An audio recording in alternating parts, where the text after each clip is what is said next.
or when they're working out. The purpose of electrolyte replacement drinks like Gatorade or Powerade are to replace the nutrients lost in sweat with strenuous activity. Joining us now is registered dietitian and friend Amy Reed to talk about when it's okay for a child or teenager to reach for these types of drinks. Good morning, Amy. Good morning. Always good to have you here. So talk about what exactly the purpose is of these energy drinks, or not energy, the sports drinks. Well, and I think some of it's interesting to know the history. The Gatorade was really the first one. It was developed at the University of Florida at the request of the football coach, because too many of his football players in the hot August sun were having exhaustion, being admitted to the hospital.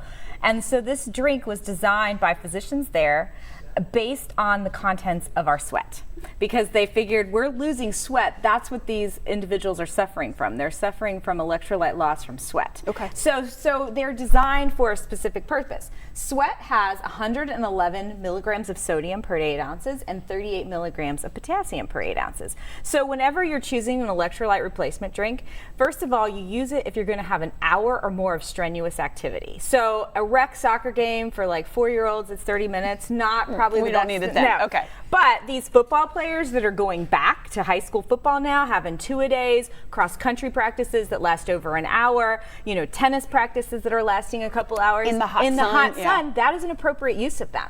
So I would ask you to come around. I love play games. A game. Okay. So I have several popular contents here, comparing it to sweat of popular electrolyte replacement drinks. I want you to choose the best one based on the composition of sweat. Oh my, okay. So you want to get close to the composition of sweat. Close to the composition of sweat. So I'm going to go with this one, whatever's behind door number 1 here. We have Gatorade behind door number 1. So some of these are real close though. Yeah, some of them are real close. So that's Gatorade. The next one we have is Propel, which is actually like a water electrolyte, so it doesn't have any calories in it. And with that, so some athletes, I see in my practice a lot of athletes that have a hard time keeping their weight on if they're really in strenuous activities. So choosing something without calories is probably not appropriate for an athlete that has trouble keeping weight on. They're going to want something that's going to have some calories in it, so they don't have as much of a calorie deficit when the activity is over. How did I do, by the way? Was that a good choice? That was a good choice. Okay. Then there's Powerade, and that's fairly close too. Then we have chocolate milk. Bob's now, favorite, not that you would do that like while you're in the middle of an activity, but this would be good if you got done with 2 hours and let's say you weren't going to be working out again as a replacement afterwards. Okay. I never would have thought of chocolate milk as a good. Bob's shaking his head like that's the way I do it.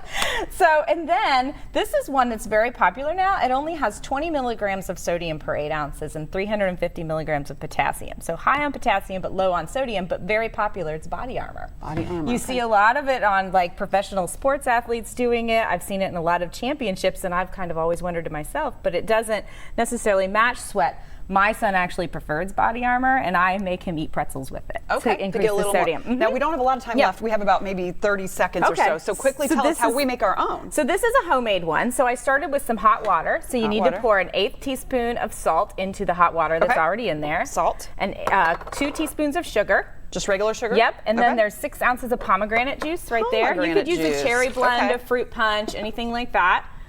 And then 6 more ounces of water. Okay. And make it cold water. So does the pomegranate have the potassium? Is that where we're getting that from? The one thing with the homemade ones, it's harder to get the potassium in it. So this one's going to be mostly sodium. So if you wanted potassium, you might want to give like a potassium-rich fruit, which would be like a banana or something like that. I'm going to try it out of this measuring cup because I have no other cup. If that's Sorry.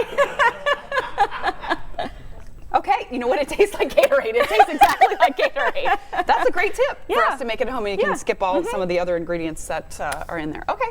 Well, great tips for us. If you'd like to find out more information from Amy, she always has good things on Facebook and Instagram as well. Where can we find you? Amy Reed Nutrition. All right, look her up. Good information, especially now it's a little cooler, but last week you could have used some of these things. But the heat will be back. We'll be right back.